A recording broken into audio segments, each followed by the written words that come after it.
তোমাকে চুমা দিয়ে উঠিয়ে নিবে?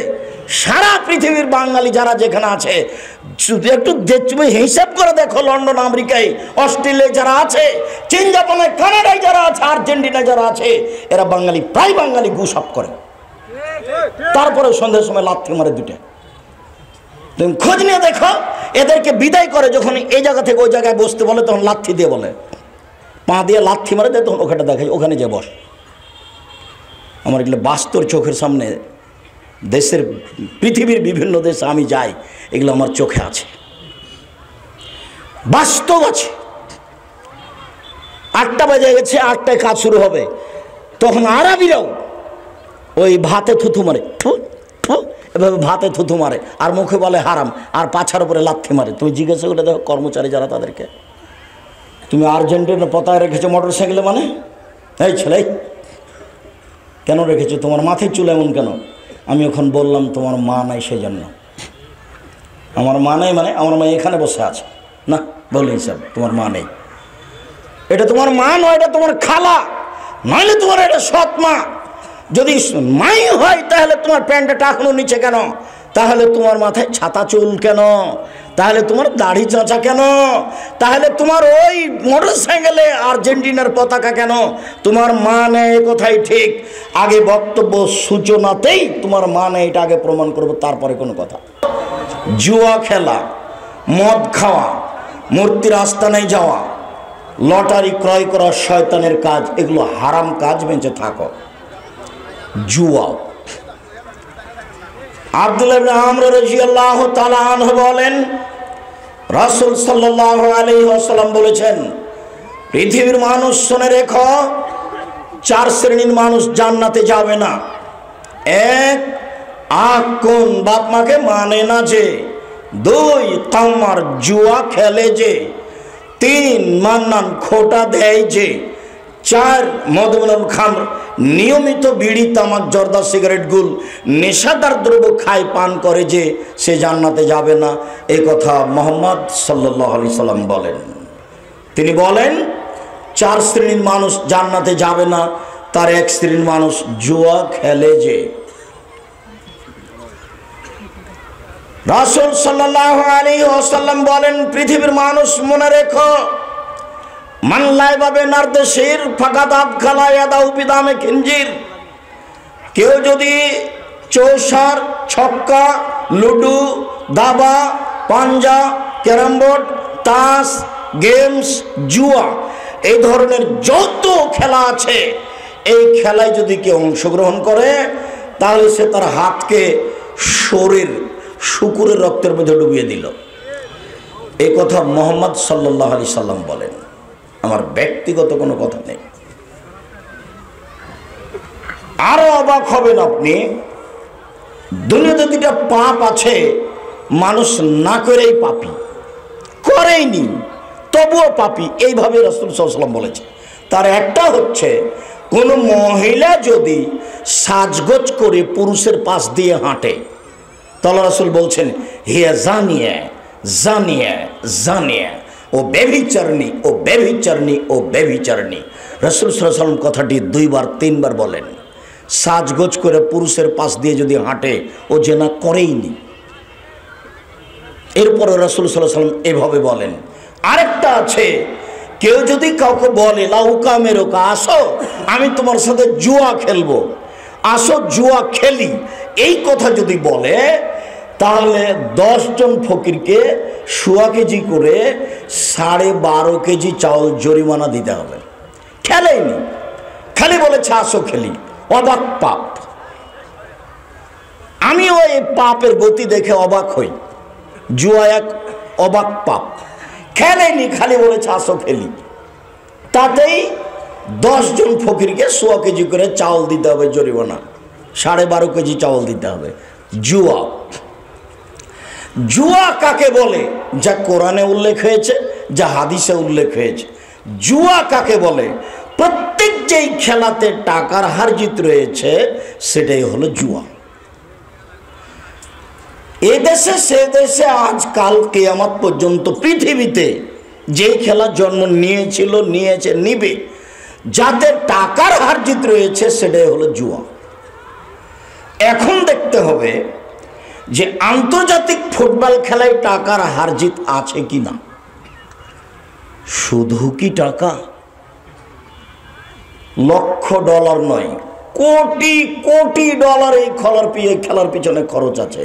কোটি নয়, ডলার, বিলিয়ন বিলিয়ন ডলার খরচ আছে এই খেলার পিছনে। শুধু টাকা নয়, শুধু ডলার নয়, শুধু কোটি নয়, শুধু বিলিয়ন বিলিয়ন নয়, ট্রিলিয়ন ট্রিলিয়ন নয়। এছাড়াও এই খেলায় রয়েছে হাততালি, যা ইহুদি খ্রিস্টানদের কাজ। শুধু তাই নয়, এই খেলায় রয়েছে দুই পক্ষ, যারা ব্রাজিলের বা এক পক্ষে, যারা আর্জেন্টিনা বা এক পক্ষে। যদি এরটা জিতে যায় তাহলে গরু জবাই করবে, মানুষকে খাওয়াবে, আর এ যদি পরাজয় হয় তাহলে আত্মহত্যা করবে। তার প্রমাণে আপনি আছেন। শুধু তাই নয়, এর পিছনে মানুষ যত ফেস্টনে কাপড় কিনেছে, বিশাল পর্দা দিয়ে দেখছে সারা গ্রামের লোক, পুরুষ নারী আর হাততালি দিচ্ছে আর দেখছে।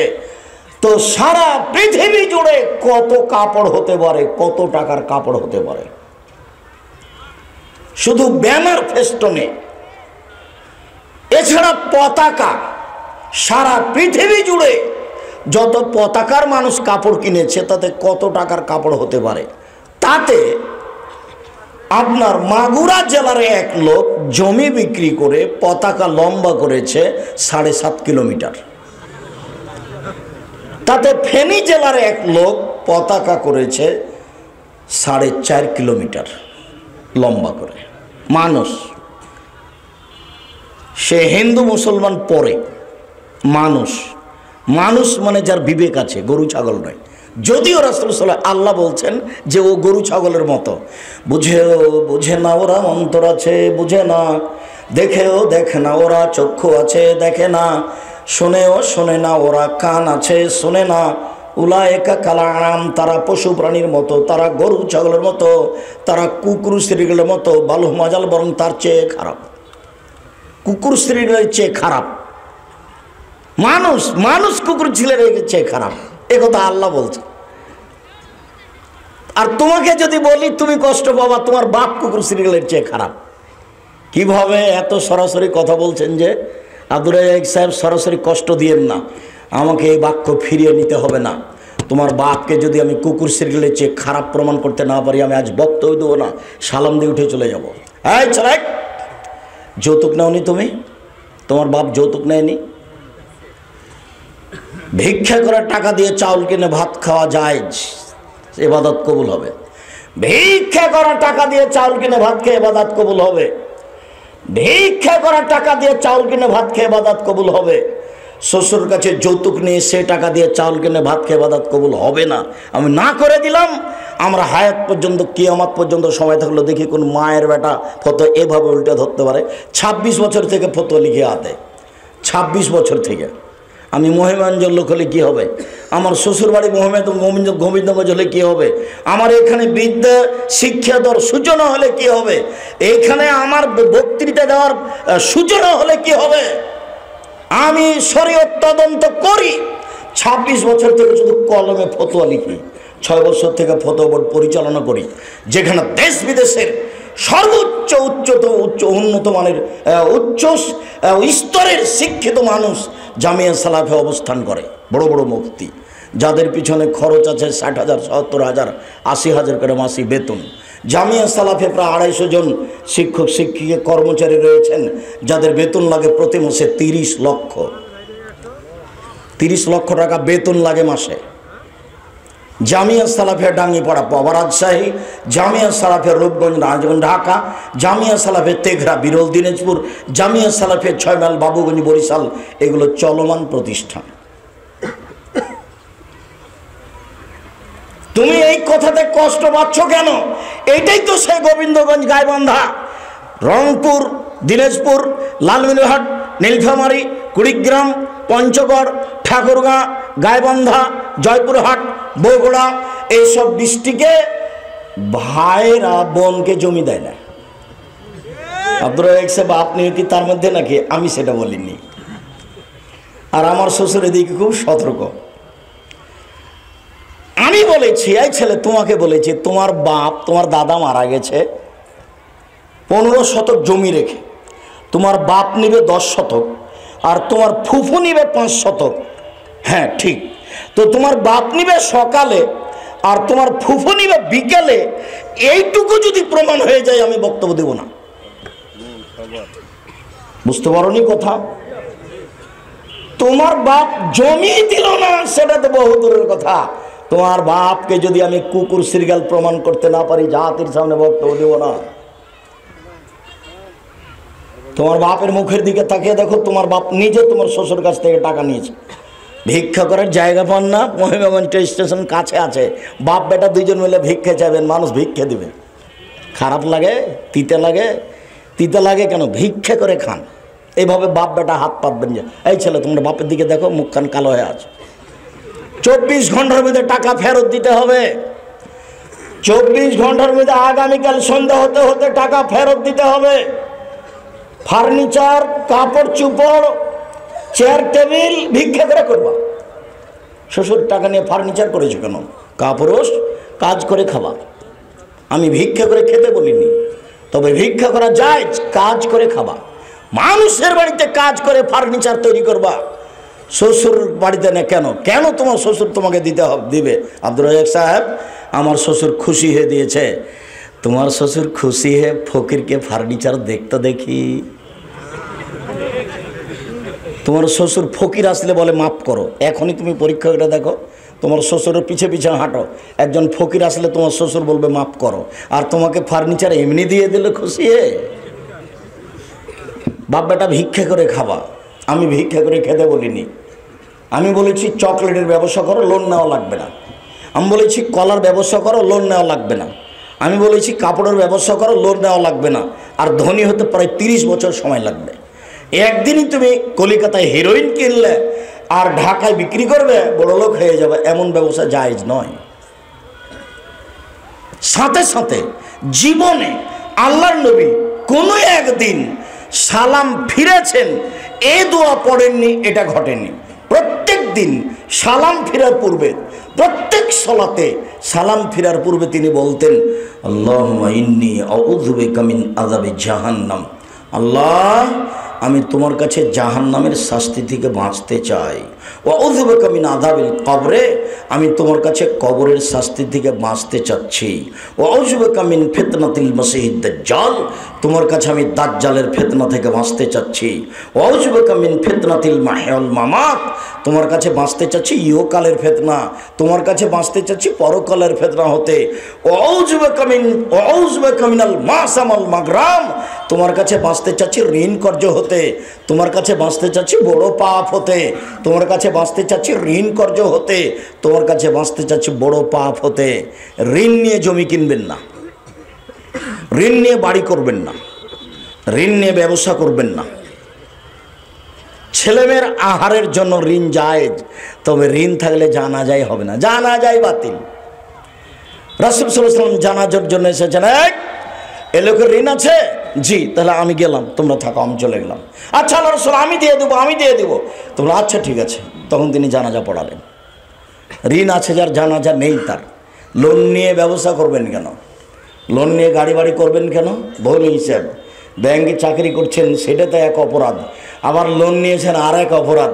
এত কিছু অপরাধ করে কবরে চলে গেলেন, বউ আর বেটা আর বেটি তো খুশিতে বাড়িতে আছে। হিসাব তো আপনি করতে পারেননি, কবর তো আপনি বুঝতেও পারছেন না। কবর যত কঠিন, কিয়ামতের মাঠ তার চেয়ে অনেক অনেক অনেক বেশি কঠিন। কিয়ামত যত কঠিন, জাহান্নাম তার চেয়ে অনেক অনেক অনেক বেশি কঠিন। কি দিয়ে বুঝায় আপনাকে জাহান্নাম কত কঠিন? সম্মানিত দিনী ভাই বোন, বলছিলাম এই আন্তর্জাতিক ফুটবল খেলা, যাতে মানুষ রাত রাত বসে আছে, সারা পৃথিবী জুড়ে যত টিভি চলছে, এতে কত খরচ আছে? সারা পৃথিবী জুড়ে মানুষ মোবাইল ব্যবহার করছে, এতে কত খরচ আছে? দিন রাত হইচই করছে, সব মিলে বলো তো দেখি, এইটা জায়েজ কিনা? এইটা যদি জুয়া না হয় তাহলে আসলে জুয়া কোনটা? এইটা যদি হারাম না হয় তাহলে হারাম কোনটা? আমি এর হারামের দিকে লক্ষ্য করে বলেছি, কথার কথা। একদিকে আছেন জিবরাইল আলাইহিস সালাম আর একদিকে আছেন মেকাল আলাইহিস সালাম, দুইজন মিলে খেলাচ্ছেন কাবা ঘরের মাঠে। এই জুয়া তবুও হারাম। বুঝাতে পারিনি কথা? মানে এই খেলা যদি ফেরেশতা দিয়ে চলে তবুও হারাম। এর চেয়ে জঘন্য নীতির, চরিত্রহীনতা, অর্থ পয়সা খরচের হিসাব করা যায় না। এই ছেলে, তোমার মাথার চুল চতুর্দিক খাটা আছে, উপরে একটু ছাতা রেখেছো, এটা কেন? এটা কার চরিত্র? তুমি কখন ইহুদি হয়ে গেলে? ইহুদির চরিত্র গ্রহণ করেছ? আসলে তুমি কি ইহুদিকে চিনো? আসলে তুমি কি খ্রিস্টানকে জানো? এক মিনিট, ইহুদি খ্রিস্টানের ব্যাপারে এক মিনিট বলার পূর্বে তোমাকে দুটো কথা বলে রাখে, মনে রেখো। শুনুন, রাসূল সাল্লাল্লাহু আলাইহি সাল্লাম বলেন, পৃথিবীর মানুষ তোমরা শুনে রেখো, আমার উম্মত ইহুদি খ্রিস্টানদের সাথে মিশে যাবে কাজকর্মে, চরিত্রে। ডান হাতের বিঘত যেমন বাম হাতের সমান, হুবহু মিশে যাবে। পৃথিবীর মানুষ শুনে রেখো, আমার উম্মতের চরিত্র খারাপ হয়ে যাবে কর্মে, লেনদেনে, কৃষ্টি কালচারে ইহুদি খ্রিস্টানদের মতো। ডান পায়ের জুতা যেমন বাম পায়ের সমান, বুখারী মুসলিম। পৃথিবীর মানুষ শুনে রেখো, আমার উম্মত ইহুদি খ্রিস্টানদের সাথে খারাপ চাল চলনে মিশে যাবে। ওরা যদি মায়ের সাথে জেনা করে থাকে তো ওদের মতো হওয়াতে আমার উম্মত মায়ের সাথে জেনা করবে। সব বুখারী মুসলিমের হাদিস। এসব কথার বিবেচনা কি আছে আপনার কাছে? কি বিবেচনা আছে? এবার চলেন, রাসূল সাল্লাল্লাহু আলাইহি ওয়াসাল্লাম বলেন, পৃথিবীর মানুষ খালিফুল ইয়াহুদা ওয়ান নাসারা, তোমরা ইহুদি খ্রিস্টানদের বিরোধিতা করো। পৃথিবীর মানুষ তোমরা ইহুদি খ্রিস্টানদের বিরোধিতা করো। এই বোকা ছেলে, তুমি কি জানো ব্রাজিল মুসলমান না ইহুদি খ্রিস্টান? তুমি কি জানো আর্জেন্টিনা ইহুদি খ্রিস্টান না মুসলমান? তুমি তো মাথার চুল উপরে রেখেছো, সব চেঁচে দিয়েছ। তুমি তো তার একটা জার্সি পরেছ। তুমি তো ব্রাজিলের পতাকা মোটরসাইকেলের সামনে রেখেছ। ওরা বলেছে মোহাম্মদ হলো ভুয়া নবী। তখন আল্লাহ বলছেন, লান্তার জানকার ইহুদান নাসারা হাত্তা তাত্তাবা মিল্লাতাহুম, মুহাম্মদ কিয়ামত পর্যন্ত আপনাকে কোনোদিন ইহুদি মানবে না, কোনোদিন খ্রিস্টান মানবে না, কোনোদিন ইহুদি মানবে না, কোনোদিন খ্রিস্টান মানবে না। আপনি নিজে ইহুদি হয়ে যান, তাহলে ওরা খুশি। আপনি নিজে খ্রিস্টান হয়ে যান, তাহলে ওরা খুশি। তখন আল্লাহ তাকে শিখিয়ে দিলেন, আপনি প্রত্যেক সালাতে বলেন মুহাম্মদ সাল্লাল্লাহু আলাইহি ওয়াসাল্লাম, সারা পৃথিবীর মানুষ সবাই মুসলমান বলুক কি, ইহদিনাস সিরাতাল মুস্তাকিম সিরাতাল্লাযিনা আনআমতা আলাইহিম গায়রিল মাগযুবি আলাইহিম ওয়ালাদ-দাল্লিন। আল্লাহ সঠিক পথ দেখাও, অভিশপ্ত ইহুদিদের পথ দেখায়ও না। আল্লাহ সঠিক পথ দেখাও, অভিশপ্ত ইহুদিদের পথ দেখায়ও না। ওয়ালাদ-দাল্লিন, ভ্রান্ত খ্রিস্টানের পথ দেখায়ও না। আল্লাহ ভ্রান্ত খ্রিস্টানের পথ দেখায়ও না। তুমি দিনরাত সূরা ফাতিহাতে এইভাবে বলো। আরেকটু, মুহাম্মদ সাল্লাল্লাহু আলাইহি সাল্লাম মক্কা থেকে মদিনায় আসলেন, দেখলেন জনগণ মুহররমের 10 তারিখে সিয়াম থাকে। তিনি জিজ্ঞাসা করলেন, আরে আপনি জানেন না মুহররমের 10 তারিখ অনেক বড় দিন? মুহররমের 10 তারিখ অনেক বড় দিন। এই দিনে আল্লাহ ফেরাউনকে ডুবিয়ে দিয়েছেন, এই দিনে আল্লাহ মূসাকে বাঁচিয়ে দিয়েছেন, এই দিনে আল্লাহ ফেরাউনকে ডুবিয়ে দিয়েছেন, এই দিনে আল্লাহ মূসাকে বাঁচিয়ে দিয়েছেন।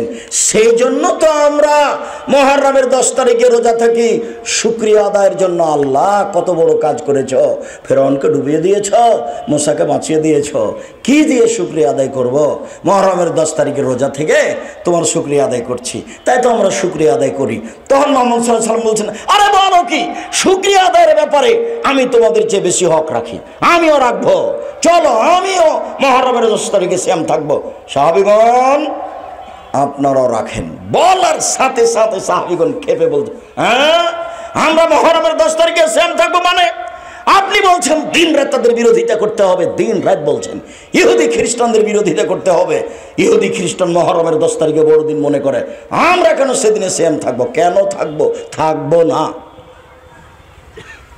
তখন আল্লাহ রাসূল বলছেন, আচ্ছা আচ্ছা ঠিক আছে ঠিক আছে, শোনো, সামনে বছর যদি বেঁচে থাকি তাহলে মুহররমের 10 তারিখও 9 তারিখও সিয়াম থাকবো। 9 তারিখ হবে বিরোধিতা, 10 তারিখ হবে শুকরিয়া। এই জন্য মুহররমের 2টা সিয়াম, একদিন হলো বিরোধিতা আর একদিন হলো শুকরিয়া। এই ছেলে, বলো তোমার মাথায় বড় চুল কেন? চতুর্দিক চাঁচা আছে কেন? এই ছেলে, তোমার মোটরসাইকেলে ব্রাজিলের পতাকা কেন? তুমি চিনতে পারোনি? ব্রাজিল আর্জেন্টিনা যদি তোমাকে পাই তাহলে 3-4 বালতি গু তুলে তোমার মাথায় চাপিয়ে দিবে আর পাশে বলে মারবে 5-7 লাথি। কেন? তোমার নবীকে বলেছে ভুয়া নবী, তো তোমাকে কি বলতে পারে? তোমাকে চুমা দিয়ে উঠিয়ে নিবে? সারা পৃথিবীর বাঙালি যারা যেখানে আছে একটু তুমি হিসাব করে দেখো, লন্ডন, আমেরিকায়, অস্ট্রেলিয়ায় যারা আছে, চীন, জাপানে, কানাডায় যারা আছে, আর্জেন্টিনায় যারা আছে, এরা বাঙালি, প্রায় বাঙালি গুসাপ করে, তারপরে সন্ধ্যের সময় লাথি মারে 2টা। তুমি খোঁজ নিয়ে দেখো, এদেরকে বিদায় করে যখন এই জায়গা থেকে ওই জায়গায় বসতে বলে তখন লাথি দিয়ে বলে, পা দিয়ে লাথি মারে দেয়, তখন ওখানে দেখায় ওখানে যে বস। আমার এগুলো বাস্তব চোখের সামনে, দেশের পৃথিবীর বিভিন্ন দেশে আমি যাই, এগুলো আমার চোখে আছে, বাস্তব আছে। 8টা বাজে গেছে, 8টায় কাজ শুরু হবে, তখন আরবিরাও ওই ভাতে থুথু মারে, এভাবে ভাতে থুথু মারে আর মুখে বলে হারাম আর পাছার উপরে লাথি মারে। তুমি জিজ্ঞাসা করে দেখো কর্মচারী যারা, তাদেরকে, তুমি আর্জেন্টিনার পতাকা রেখেছো মোটরসাইকেলে, মানে এই ছেলে কেন রেখেছো? তোমার মাথায় চুল এমন কেন? আমি ওখানে বললাম তোমার মা নাই সেই জন্য। আমার মা নাই মানে আমার মা এখানে বসে আছে না, বলে হিসাব তোমার মা নেই। এটা তোমার মা নয়, এটা তোমার খালা, নইলে তোমার এটা সৎ মা। যদি মাই হয় তাহলে তোমার প্যান্টটা টাকানো নিচে কেন? তাহলে তোমার মাথায় ছাতা চুল কেন? তাহলে তোমার দাড়ি চাঁচা কেন? তাহলে তোমার ওই মোটরসাইকেলে আর্জেন্টিনার পতাকা কেন? তোমার মা নেই, কোথায় ঠিক। আগে বক্তব্য সূচনাতেই তোমার মা নেই, এটা আগে প্রমাণ করবো, তারপরে কোনো কথা। এক খেয়ালে চেয়ে থাকো, তোমার মা নেই এটা আগে প্রমাণ করবো, তারপরে কোনো কথা। যাকে তুমি মা বলেছো সে তোমার খালা, নইলে তোমার সৎ মা। ভুল বুঝেছো তুমি মা কাকে বলে, এটা তুমি বুঝতে পারোনি। 1 মিনিট, জাবের বলছেন আমরা রাসূলের সাথে যুদ্ধ করে বাহির থেকে আসলাম, এখন মদিনায় ঢুকবো। তাহলে রাসূল বলছেন, এই থামো, রাতে এখানে থাকবো, সকালে মদিনায় ঢুকবো। আমি জাবের বললাম, আল্লাহর নবী, আমি নতুন বিবাহ করেছি, আমাকে বাড়ি যেতে অনুমতি দেন। এইটুকু বলতে আল্লাহ রাসূল বলছেন, ও তুমি নতুন বিবাহ করেছ, বিক্রানাম সাইয়েবা, কুমারী মেয়ে বিবাহ করেছ না তালাক প্রাপ্তা মেয়ে বিবাহ করেছ? ও তুমি নতুন বিবাহ করেছ, কুমারী মেয়ে বিবাহ করেছ না তালাক প্রাপ্তা মেয়ে বিবাহ করেছ? তখন আমি বললাম, সাইয়েবা, তালাক প্রাপ্তা মেয়ে বিবাহ করেছি। ওর আগে বিবাহ হয়েছিল, ওর স্বামী তাকে ছেড়ে দিয়েছে, আমি তখন তাকে বিবাহ করেছি। তখন আল্লাহ রাসূল বলছেন, আরে হাল্লা বিক্রম তুলায় বোকা, তুমি কুমারী মেয়ে কেন বিবাহ করলে না? তুমি তার সাথে খেলতেও, তোমার সাথে খেলতো। আরে তুমি কুমারী মেয়ে কেন বিবাহ করলে না? তুমি তার সাথে খেলতেও, তোমার সাথে খেলতো। আরে তুমি অবিবাহিতা মেয়ে কেন বিবাহ করলে না? তুমি তার সাথে খেলতেও, তোমার সাথে খেলতো। যাক, এই পর্যন্ত মুহাম্মদ সাল্লাল্লাহু আলাইহি ওয়াসাল্লাম বললেন। এবার জাবের কি বলছেন দেখেন, এই চলে, এবার তোমার মা আছে কিনা প্রমাণ হবে। আল্লাহর নবী, আমার বাপ উহুদের যুদ্ধে শহীদ হয়েছেন 6 জন মেয়ে রেখে, আমার 6 জন বোন আছে। আমার বাপ উহুদের যুদ্ধে শহীদ হয়েছেন 6 জন মেয়ে রেখে, আমার 6 জন বোন আছে। আমি আমার বোনদের সমবয়সের মেয়েকে বিবাহ করতে চাইনি 4টা কারণে। এই 4টা তোমার মায়ের জন্য জরুরি। তোমার মা তো এখানে বসে আছে, তো কিছু বুঝবে না, আর একজনের সাথে গল্প করছে, ঢং ঢং করে এসেছে, আবার ঢং ঢং করে চলে যাবে। অথচ আমি বলছি, আর একজন যদি আপনার গায়ের উপরে দিয়ে চলে যায় তবে মুখ খুলবেন না। আর আপনি বলে নিয়ে আসতে পারেননি যে আব্দুর রাজ্জাক সাহেব আসছেন, দেখো, গেলে চুপ থাকিও, আর নাহলে যায় না, সেটাই ভালো। মাঠে আমাকে অপমান করো না। এই দিনের জন্য মুজাম্মেলকে 3 বছর থেকে ঘুরতে হচ্ছে, 3 বছর থেকে। আমি এই বাড়ির মানুষ, এই কথাই ঠিক। আমি নসিরের পাড়ার মানুষ, সে কথাই ঠিক। আমি গোবিন্দগঞ্জের মানুষ, সে কথাই ঠিক। আমি জান্নাতপুরের মানুষ, সে কথাই ঠিক। আমি বাইশপুরের মানুষ, সে কথাই ঠিক। এরপরেও একটা দিন বের করা এত কষ্টকর, 4 বছর পার হয় একদিন ঠিক করতে। আমি আপনার সাথে সরিষা সম পরিমাণ দূরত্ব রাখতে চাইনি। আপনাকে আমি অনেক ভালোবাসি, গোবিন্দগঞ্জের মানুষকে আমি অনেক ভালোবাসি। গোবিন্দগঞ্জের সাথে তারা সব কিছু জড়িয়ে আছে। আমার বাচ্চারা গোবিন্দগঞ্জের ভাষাতে কথা বলে। অবাক, তুই যাবো রে, তুই খাবো, এইভাবেই বলে আব্দুল্লাহ, আব্দুর রহমান, আর সারা দুনিয়াতে তারা কোথায় সৌদি আরব, কোথায় কানাডা, আর কোথায় মিশর। ওরা 4 ভাই বোন। আব্দুল্লাহ কানাডায় না এতে লন্ডনে মদিনা থেকে চলে গেছে। আব্দুর রহমান আব্দুল্লাহ জি জিদ্দে সৌদি, আর আব্দুর রহিম মিশর আজহার, আর একটা বোন মারিয়াম ও কিং রিয়াদ বিশ্ববিদ্যালয় সৌদি আরব। ওরা সবাই বাইরে, কিন্তু একসাথে কথা বললে কি করছো এখন, যাবো, খাবো, এনা, এইভাবে ভাষা বলে। তখন আমি বলছি, আব্বু তোমরা তো আছো রাজশাহীতে, তো কথা যে গোবিন্দগঞ্জ গাইবান্ধার, আব্বু বলে এটা মিঠা লাগে। এখানেই বড় হয়েছে নানা নানির কাছে সব। তাহলে আমি অন্তর থেকে আহাল পরিবার নিয়ে সবাই মিলে গোবিন্দগঞ্জের সাথে জড়িত। গোবিন্দগঞ্জে বক্তব্য হবে না আমার, কার হবে এই মাটির উপরে? এটা আমার আফসোস, শত আফসোস। জাতির কাছে আমার এই দুঃখ থাকছে। জাতির যদি রাস্তাঘাট করে দিতে না পারি, জাতির যদি স্কুল কলেজ করে দিতে না পারি, জাতিকে চূড়ান্ত সঠিক ধর্ম দিতে পারবো ইনশাআল্লাহ। ধর্মের ব্যাপারে জাতিকে ফাঁকি দিয়ে পরকাল হারাতে রাজি নই। যে একদিনের কথা নয়, 32 বছর থেকে এই কথা বলে আসছি। জাতির যদি রাস্তাঘাট করে দিতে না পারি, জাতির যদি স্কুল কলেজ করে দিতে না পারি, জাতিকে চূড়ান্ত সঠিক ধর্ম দিতে পারবো ইনশাআল্লাহ। ধর্মের ব্যাপারে জাতিকে ফাঁকি দিয়ে পরকাল হারাতে রাজি নই। এই পদক্ষেপ কোনোদিন নিইনি। জাঙ্গালিয়াতে আসরের সালাত আদায় করেছি। জাঙ্গালি না গ্রামের নাম? তো আমাকে বলছে হাত তুলে দোয়া করেন। তো আমি চুপ আছি। আমাকে বলছে করবেন না তো আপনি আগে গেলেন কেন? তখন আমি বলছি, আমি কি আপনার বাড়ির কাজের মানুষ? আমি কি আপনার বাড়িতে কাজ করে খাই যেভাবে বলতে হবে? কোনোদিন আমাকে কেউ পরিস্থিতিতে দমাতে পারেনি। আমার জীবনে কোনোদিন সেক্রেটারি, সভাপতি, মসজিদের সভাপতিকে হিসাব করে কথা বলা লাগেনি। এরকম পজিশন আল্লাহ আমাকে নিয়ে যায়নি। আমি কোথাও মসজিদে খুতবা দিলে 5000 টাকা দেয়। আমার মসজিদে কেউ যদি খুতবা দেয়, তাহলে আমি তাকে বিমানে নিয়ে আসি আর যাতার সময় 10,000 টাকা দিই। আল্লাহ আমাকে এইভাবে রেখেছে। এই তো সেই দিনের কথা। চন্দন পাটে আমি বসে আছি, জুমার খুতবার সময় হয়ে গেল। কেউ কেউ আমাকে খুতবা দেওয়ার জন্য নিয়ে গেছে, আর একজনে মিম্বারে দাঁড়িয়ে গেল, খুতবা দিল। আমি মিম্বারের পাশে বসে থাকলাম। 12 বছর পড়তে হবে তাকে, 12 বছর। আমি আব্দুর রাজ্জাক বিন ইউসুফ অহংকারে করিনি, গৌরবও করিনি। আল্লাহ আমাকে মাফ করো। চন্দনপাটে মসজিদে আমি বসে থেকেছি মিম্বারের সামনে। উনি আমার সামনে খুতবা দিলেন, ওকে 12 বছর পড়তে হবে। আমি চন্দনপাড়ের ঘটনা বলছি। আর আব্দুল্লাহ সেদিন কোন মসজিদে যেন, এখানে মহিমাগঞ্জে খুতবা দিতে পারেনি, বাজার মসজিদে। আপনি আব্দুল্লাহকে হিসাবই করতে পারেননি। আমি বললে বেশি হয়ে যাবে। আমি আর বেশি বলতে চাচ্ছি না। আব্দুল্লাহ আপনার ছেলে, তবে মনে করবেন বাংলা, ইংরেজি, আরবি, উর্দু, হিন্দি সমান তার কাছে, একবারে কোনো কিছুই না এগুলো। ওটার নাম আব্দুল্লাহ। ওটাই গোবিন্দগঞ্জের ছেলে। ওটাই বলে খাবুরে, যাবুরে, পেটত, ভাটত, হাটত, এভাবে বলে। এটাই, এটা আপনার ছেলে। গোবিন্দগঞ্জের এই মসজিদে খুতবা দিবে না যারা হিসাবই করে না। সেখানে মানে কোন হিংসা হলো? কি পেয়েছেন আপনি? কি হিংসা করেন আপনি? কয় টাকার মালিক আপনি? কয় পয়সা বিদ্যা আছে আপনার? আপনাকে আমি পয়সাও হিসাব করি না, বেদাও হিসাব করি না। আপনি মাটিতে মিশা আছেন। আপনার মতো চরিত্র, আপনার মতো আখলাক, আপনার মতো হিংসাকে আমি সবসময় মাটিতে মিশিয়ে দিয়ে চলছি। 32 বছর থেকে মাঠে আছি। এরকম প্রতিষ্ঠানে আমি হিসাবই করি না। সারা বাংলাদেশের প্রত্যেকটা বৃহত্তর জেলায় আমি জামিয়া সালামে খুলবো ইনশাআল্লাহ। চলমান 4-5টা আছে।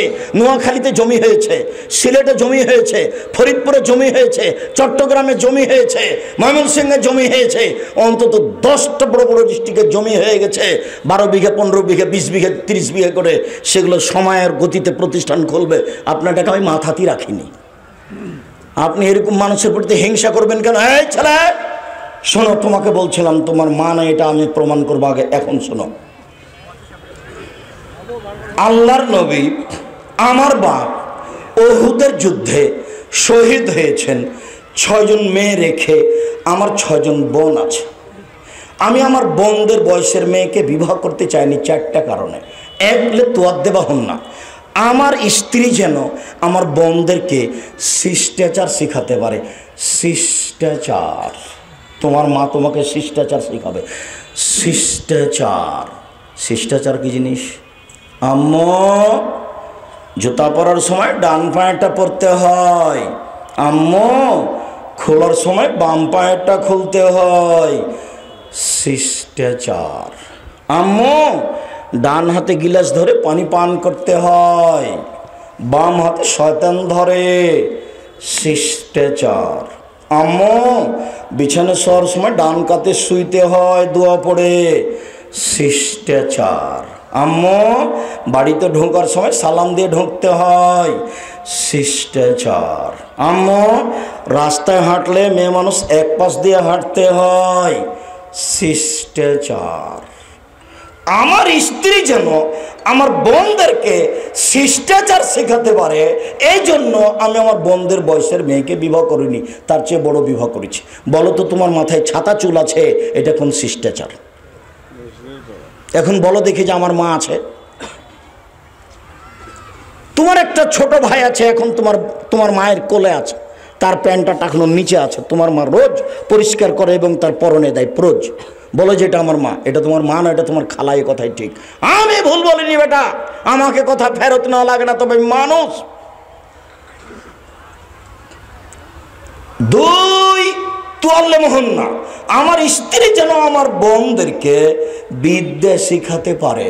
আম্মু, জোহরের সালাত 4 রাকাত ফরজ পড়তে হয়, আগে 4 রাকাত সুন্নাত পড়তে হয়, পরে 2 রাকাত সুন্নাত পড়তে হয়, তাহলে জান্নাতে ঘর বানানো হয়। আম্মু, জোহরের আগে 4 পরে 4 8 রাকাত সুন্নাত পড়লে আম্মু জাহান্নাম হারাম হয়ে যায়। আমার স্ত্রী যেন আমার বোনদেরকে বিদ্যা শিখাতে পারে। 3, অতুরাজ্জল হন না, আমার স্ত্রী যেন আমার বোনদের মাথার চুল চিরুনি করে পরিপাটি করে রাখতে পারে। মাকে বাচ্চার চুল পরিপাটি করে রাখতে হবে। তোমার মাথায় ছাতা চুল আছে, ইহুদি খ্রিস্টানদের, ব্রাজিলের, আর্জেন্টিনার। বলো তোমার মা আছে? হ্যাঁ, বলো যে হ্যাঁ আছে। বলো দেখি বেটা, কিভাবে তুমি বলতে পারো? তুমি যদি বলো তাহলে এখন তুমি মুনাফেক। তোমার মাথায় ছাতা চুল আছে আর তুমি বলছো আমার মা আছে। তোমাকে খালা বলতে হবে, না হয় সৎমা বলতে হবে। তোমার মা, এটা এ কথাই ঠিক, কিন্তু তুমি দেখো তোমার মা তোমার সাথে কি আচরণ করেছে। 4, অতাকুমা আলাইহিন্না, আমার স্ত্রী যেন আমার বোনদের উপরে পাহারা দিতে পারে। তোমার মা তোমাদের উপরে পাহারাদার, তোমার মা তোমাদের জন্য পাহারাদার, তোমার মা তোমাদের জন্য পাহারাদার। এটা গোবিন্দগঞ্জ মানে আব্দুর রাহিম সাহেব, গোবিন্দগঞ্জ মানে কি বলতে চাইলেন বলেন তো দেখি? গোবিন্দগঞ্জ মানে হলো এই যে জামাই এসেছে তো যুবতী বেটিকে বলছে তোর দুলা ভাইকে পান দিয়াই। আরে একটা তো দিয়েছেন বিবাহ সূত্রে, এটাকে আপনার ফিরে দিচ্ছেন কেন? এইটা কি শিষ্টাচার? এইটা বাচ্চাকে লালন পালন করা কি বলেন আপনি? এই ছেলে কি বলো তুমি? হয় তোমার বাপ মুনাফিক, নাহলে তোমার মা মুনাফিক। ধর্মকে তোমার বাপ পাগল পেয়েছে, তোমার মা পাগল পেয়েছে। জন্ম দিতে পারলে বাপ হওয়া যায় না, ক্ষমতার নাম বাপ। প্রসব করাতে পারলে মা হওয়া যায় না, নীতির নাম মা। পাগলিও বাচ্চা প্রসব করাতে পারে, পাগলিও বাচ্চাকে দুধ পান করাতে পারে, কিন্তু পাগলির সামনে যখন তার বাচ্চা বাম হাতে পানি খায় তখন পাগলি বলতে পারে না ছি ছি ছি ছি ছি আম্মু, ডান হাতে ধরো আম্মু, ডান হাতে ধরো। এই কথা পাগলি বলতে পারে না, তোমার মাও বলে না। তাহলে বলো তো, পাগলি এবং তোমার মায়ের মধ্যে পার্থক্য কি? এটা গোবিন্দগঞ্জ মানে কি বলতে চাইলেন আব্দুর রাহিম সাহেব? ওইদিকে একটা ঘর, এইদিকে একটা ঘর, মধ্যে গরুর গাড়ির রাস্তা। বাড়িতে ঢুকলে সবই ফাঁকা, কোনটা যে বাহির দরজা বুঝতে পারলাম না। কোনখানে সালাম দিয়ে ঢুকবে গো? বাড়িতে একটা দরজা লাগবে, সবই যে ফাঁকা, তো সালাম দিবে কোথায়? আব্দুর রাহিম সাহেব, সবটা বাড়ি এটা নয়। হ্যাঁ আমি বুঝলাম, সবটা এটা নয় তো প্রায় এরকম। তাহলে এটা কেমন জীবন? তোমার মা না, এটা তোমার খালা। আমি বুঝতে ভুল করিনি। তোমার মার জন্য 4টে জিনিস লাগে।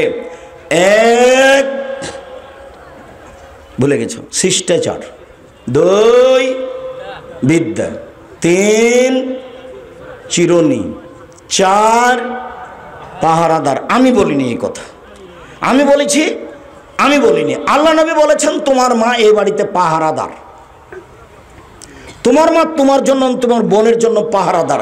এখন তোমার বোন তোমার মায়ের পাশে দাঁড়িয়ে আছে, মাথায় কাপড় নাই, ও ক্লাস 10-এ পড়ে। বলো যে আমার মা পাহারাদার, বলো দেখি কেমনে বলো তুমি।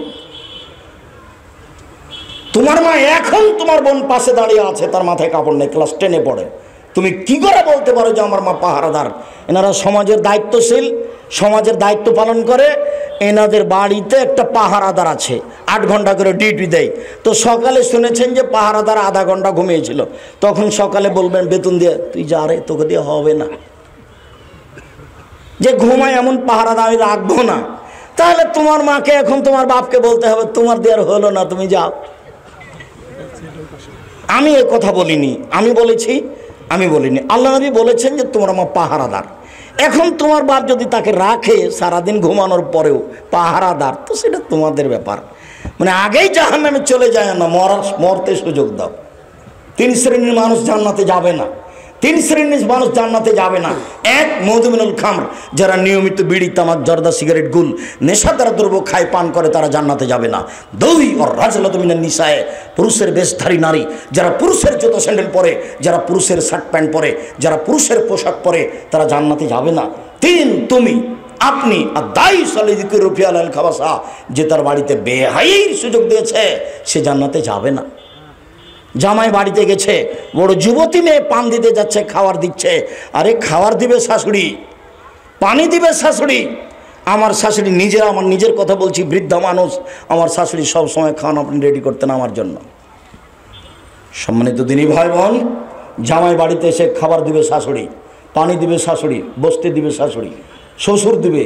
তো যুবতী মেয়ে কেন, তোমার বোন কেন এখানে? ভুল বুঝিয়ে না, আমি ভুল কথা বলিনি।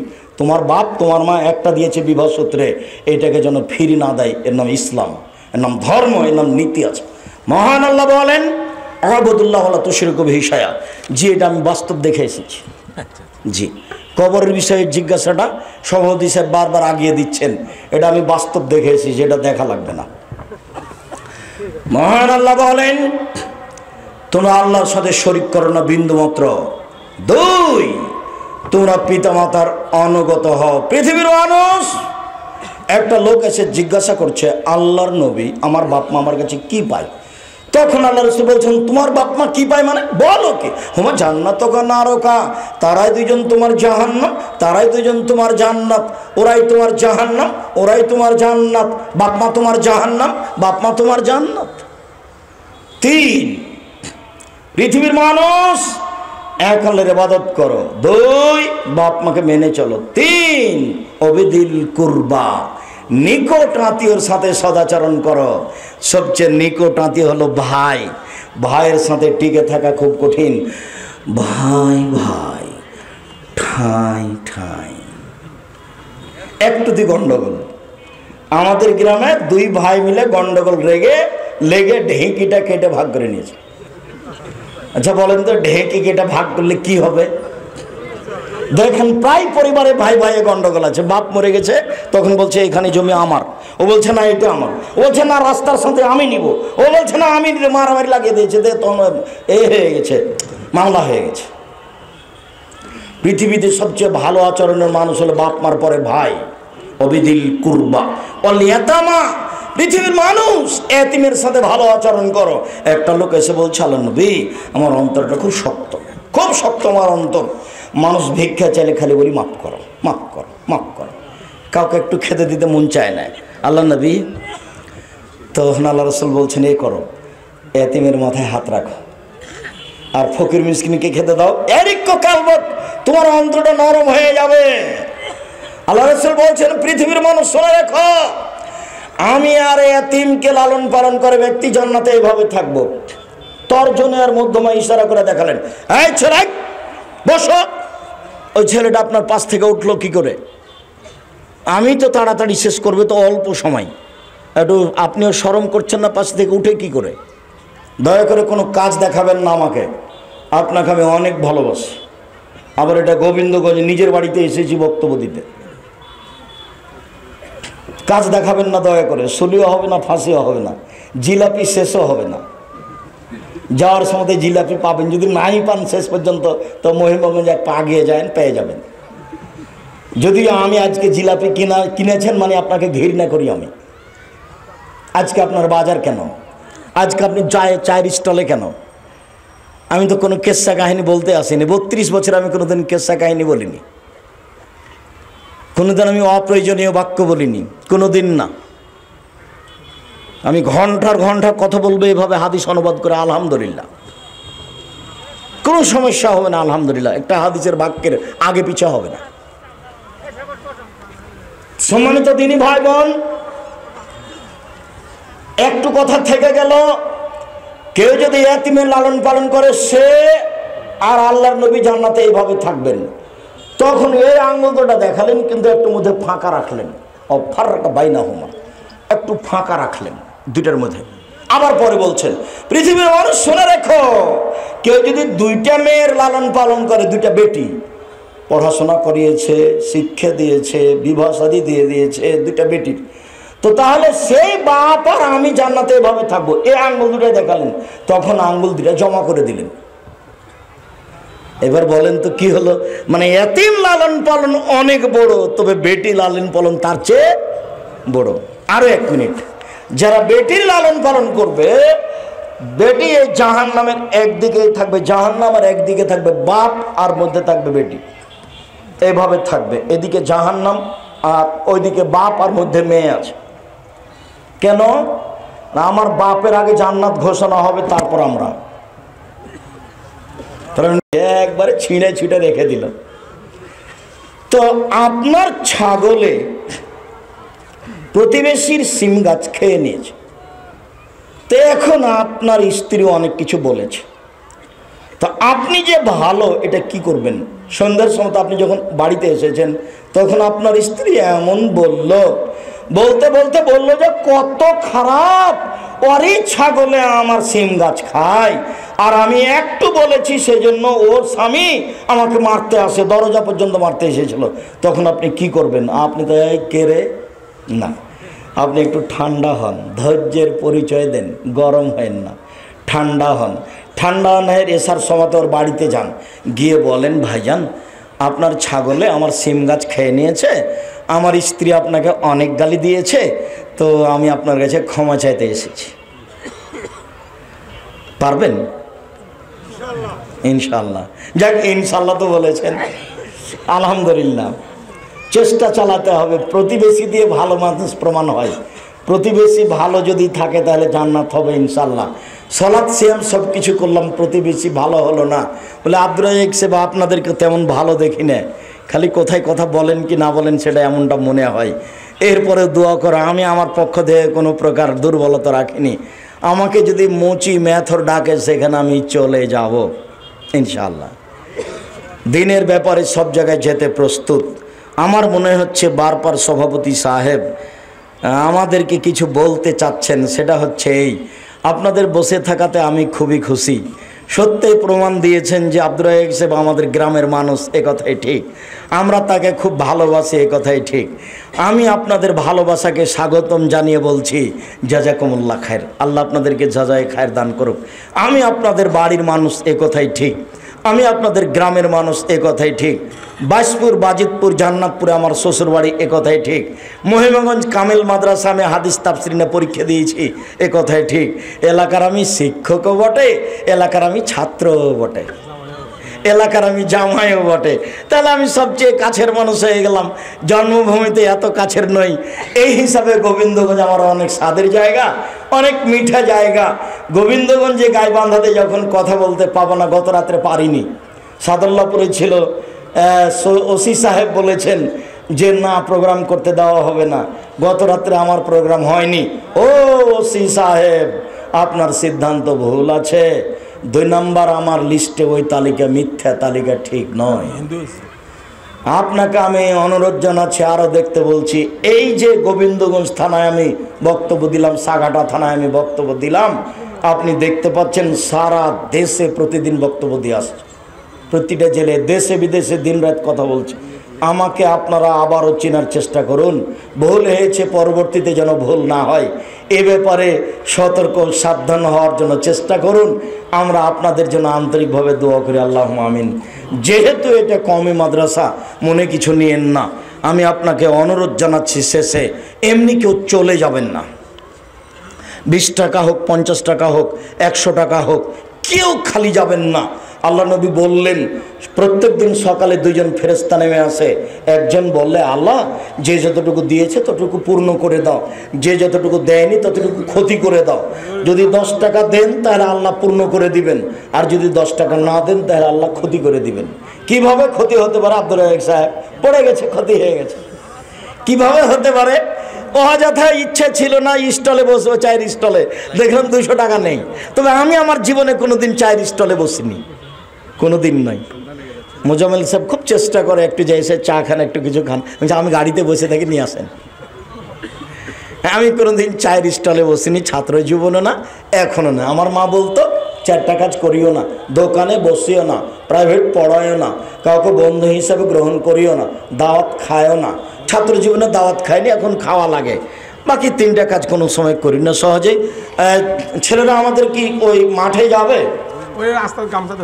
ও রাস্তায় গামছা ধরেছে, তো অবশ্যই এটা আপনাদের প্রতিষ্ঠান। আমি যেটুকুই বলি, আর যাওয়ার সময়তে বই পুস্তক আছে গাড়িতে, মনে করবেন যে আমার ছেলের লেখা, আমার ভাইয়ের লেখা, নাহলে আমার দুলা ভাইয়ের লেখা। হলো কাছে হয়েছে এবার, জি এবার আমি খুব কাছে হয়ে গেছি। আমার ভাতিজার লেখা, তো আলহামদুলিল্লাহ একটু পড়ে দেখবেন। আর আপনাদের খুব যেটা আদরের ছেলে, মহিলাগঞ্জে কথা বলতে পারেনি, তার একটা বোখারির ব্যাখ্যা আছে, মিন্নাতুল বারি। আব্দুল্লাহর একটা বোখারির ব্যাখ্যা চলছে, মিন্নাতুল বারি। বোখারির ব্যাখ্যার নাম কি? মিন্নাতুল বারি। এই ছেলে আপনাদের বাড়িতে আছে, আরও আসবে ইনশাল্লাহ। শুক্রিয়া। স্টেজে সব বই পুস্তক আছে। আর জানুয়ারির কয়তাকের যে ছেলেটা বলছে আমাদের, ও আলী ইতেসাম পত্রিকা নিয়ে যাবেন। এই ছেলেটা এলাকার এজেন্ট, ছেলেটা ছোট হতে পারে, ওর শারীরিক অসুস্থতার কারণে এই ঘটনা ঘটে আছে। কতটা পত্রিকা নাও তুমি? 140টা পত্রিকা নেয় আলী ইতেসাম পত্রিকা। তো তো কাছের মানুষ হবে। সবাকে আমি অন্তত না হলো 20 টাকা 10 টাকা কারো কাছে নিয়ে দিবেন, দেন 200 500 2000 1000 দেন। সবাই বই পুস্তক নিয়ে যাবেন। কোথায় যেন আছে বই? স্টেজে হাতের বাম দিকে। আচ্ছা, জামিয়া সালাতে বারা, ওই মসজিদের ব্যাপারটা ক্লিয়ার করেন সবাই শুনুন। জি, মসজিদ, এটা আমি বাস্তব দেখে এসেছি। মসজিদের দেওয়ালের সাথে লাগা আছে কবর, একেবারে সেই মসজিদের সালাত আদায় করা চলবে, তবে আগে কবর সরাতে হবে। কবর খুঁড়ে হাড়হাড্ডি যা আছে উঠে অন্য জায়গাতে পুঁতে দিতে হবে, তাহলে কবর স্থানান্তর করা হলো। আগামীকালকে মনে কিছু খারাপ না করে, কিছুই না, কবর কবরই, মরে গেছে, শেষ হয়ে গেছে, এতে বাপের মান সম্মানের হানি হলো, এগুলো কিছুই না। একটু খোঁড়েন, যদি হাড়হাড্ডি পাওয়া যায় তাহলে অন্য জায়গাতে পুঁতে দেন, বাস। তাহলে মসজিদে কবর আদায়, সলাত আদায় করা ভালো হবে। কেননা জমি ওয়াকফ করা আছে মসজিদের নামে, কাজে কবর সরাতে হবে, কথাই ঠিক। মসজিদ ভাঙতে হবে না, মসজিদ সরাতে হবে না। বইগুলো নিয়ে যাবেন, আল ইতিসাম এবং সব বই স্টেজের বাম পাশে আছে। সম্মানিত দিনী ভাই বোন, আমি মাদ্রাসার প্রতি আপনাদেরকে দয়ার দৃষ্টি দেখার অনুরোধ জানিয়ে, সবাইকেই রাস্তায় আছে ছেলেরা কাপড় ধরে আছে, দান করার অনুরোধ জানিয়ে স্টেজ থেকে আপনাদের নিজের ঘরের মানুষের লেখা বই নিয়ে যাবেন, নিজের